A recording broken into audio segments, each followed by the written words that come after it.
Sorry Pro လေးရဲ့ရွှေရောင်လွှမ်းတဲ့အိမ်မက်တွေကြားမှာအကြောင်းတချို့စတင်ထင်ဟပ်လာနေပြီဖြစ်ပါတယ်။ကမ္ဘာအကောင်းဆုံးဘောလုံးစတားတွေကိုငွေကြေးပုံအော်ပြီးခေါ်ယူက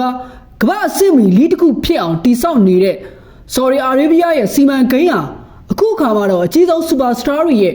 ပုံကံမှုနဲ့ရင်ဆိုင်နေရပါတယ်။ဒါရိုးရိုးတန်တန်အားကစားပြဿနာထက်ပုံမနှဆိုင်တဲ့အာဏာပြိုင်ဆိုင်မှု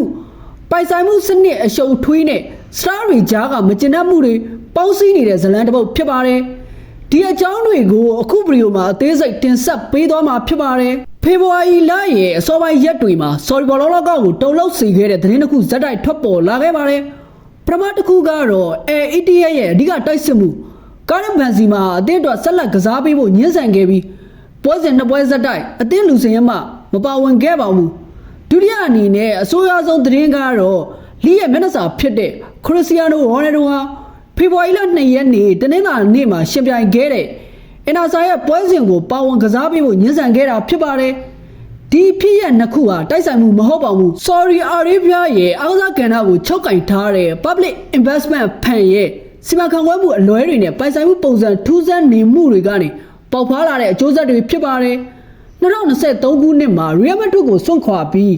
AET ကိုရောက်ရှိလာခဲ့တဲ့ဘန်ဇီမာရဲ့ခီးလန်းဟာပန်ကင်လန်မဟုတ်ခဲ့ပါဘူး။အသက်39နှစ်အရွယ်ရှိပြီဖြစ်ပေမဲ့ဒီရာသီမှာ22ပွဲကစား16ဂိုးထိသွင်းယူပေးထားတဲ့သူ့ရဲ့စွမ်းဆောင်ရည်ဟာရော့ချမသွားသေးဘူးဆိုတာသက်သေပြနေပါတယ်။သို့တော်လည်းပြဿနာကကွင်းထဲမှာမဟုတ်ပဲ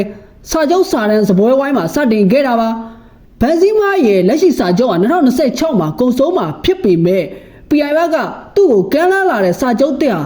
စော်ကားမှုတစ်ခုလို့သူကယူဆခဲ့ပါတယ်။သတင်းရင်းမြစ်တွေအရအဲ့ဒီစာချုပ်ဟာအခြေခံလစာလုံးဝမပါပဲကစားသမားရဲ့ပုံရိပ်အသုံးပြုကားကနေရရှိမဲ့ဝေစုကိုသာပေးရမယ့်စာချုပ်မျိုးဖြစ်နေပါတယ်။ဒါကမ္ဘာအဆင့်မီကစားသမားတအုပ်အတွက်အလွန်အမင်းအလေးမထားရရောက်တယ်လို့ခံစားရစေတာကြောင့်ဘန်ဇီမာကအသင်းပြောင်းကျင်တယ်လို့ပြတ်သားသားအတိပေးပြီးပုံကန်ခဲ့တာဖြစ်ပါတယ်။ဘန်ဇီမာရဲ့ပြဿနာဟာအချိန်ရလာချိန်မှာဟဲလာအသင်းကသူ့ကိုခေါ်ယူဖို့ကြိုးပမ်းလာခဲ့ပါတယ်။ဒီနေရာမှာ Sorry လီရဲ့ထူးဆန်းတဲ့ဖွဲ့စည်းပုံကိုသတိပြုရပါမယ်။ Sorry ရဲ့ထိပ်သီးအသင်းကြီး၄သင်းဖြစ်တဲ့အင်နာဆာဟဲလာAET နဲ့AR လီတို့ရဲ့ပိုင်ဆိုင်မှု85%ကို PIF ကပဲတဦးတည်းချုပ်ကင်ထားတာပါ။ဒီစနစ်ကြောင့်ဘယ်အသင်းကိုပို့ပြီးဦးစားပေးနေတယ်လဲဆိုတဲ့မေးခွန်းကအမြဲရှိနေပါတယ်။ခရစ္စတီယာနိုရိုနယ်ဒိုအတွက်ကတော့အဖေကရှင်းပါတယ်။သူရောက်ရှိလာပြီးကြတဲ့ကအင်နာဆာစူဖလာတစ်လုံးမှမရရှိသေးတယ်လို့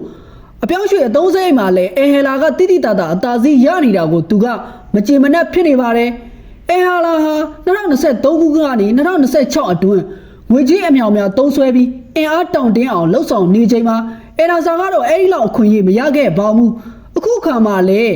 ဘန်ဇီမာလိုကစားသမားမျိုးကိုဟဲလာစီထပ်မံဖြည့်တင်းပေးဖို့စူးစမ်းနေတာဟာ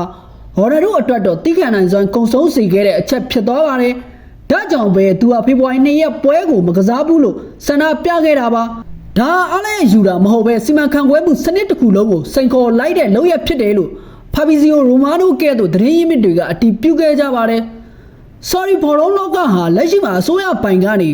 ပုဂ္ဂလိကပိုင်စီကိုကူးပြောင်းဖို့စ조사နေပါတယ်။ဒီနေရာမှာဟီလာကပိုပြီးကံကောင်းနေပါတယ်။ဒေါ်လာ16.5 ဘီလီယံခန့်ပိုင်ဆိုင်တဲ့အာရမင်းသားကဟီလာကိုအပြည့်အဝဝယ်ယူဖို့ပြင်ဆင်နေပါတယ်။ဆိုလိုတာကတော့ PIF ကငွေမထုတ်ပေးရင်တောင်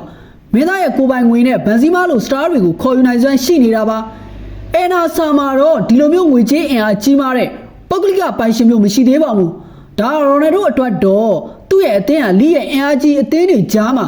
နောက်ကောက်ကြံရစ်နေတော့မလားဆိုတဲ့စိုးရိမ်စိတ်ကိုဖြစ်ပေါ်စေပါတယ်။လက်တလုံးမှာတော့ခရစ္စတီယာနိုရိုနယ်ဒိုဟာအင်နာဆာနဲ့အတူလေ့ကျင့်ရေးတွေပြန်ဆင်းနေပြီဖြစ်ပေမဲ့ဒါအပေါ်ရန်ချီနေတာဖြစ်နိုင်ပါတယ်။နွေရာသီမှာသူဆက်ရှိနေမလားဒါမှမဟုတ်တခြားကိုပြောင်းရွှေ့မလားဆိုတာကတော့မေးခွန်းထုတ်စရာဖြစ်နေသေးပါ။ Sorry Pro လီဟာငွေကြေးနဲ့အောင်မြင်မှုကိုဝယ်ယူလို့ရတယ်လို့ထင်ခဲ့ပေမဲ့ Superstar တွေရဲ့စိတ်ကျဉ်နှံမှုမျှထားတဲ့ပိုင်ဆိုင်မှုစနစ်နဲ့နိုင်ငံရေးကစားကွက်တီကြားမှာအကြီးမားဆုံးစိန်ခေါ်မှုကိုစတင်ရင်ဆိုင်နေရပြီဖြစ်ပါတယ်။ရှေ့လေပိုင်းရဲ့ဘောလုံးအိမ်မဟာဆက်လက်ကြီးထွားမလားဒါမှမဟုတ်ဒီလိုပုံကံမှုတွေကြားမှာပဲမှိမ့်မိန်သွားမလားဆိုတာကတော့လာမယ့်လအနည်းငယ်အတွင်းမှာအဖြေပေါ်လာတော့မှာဖြစ်ပါတယ်။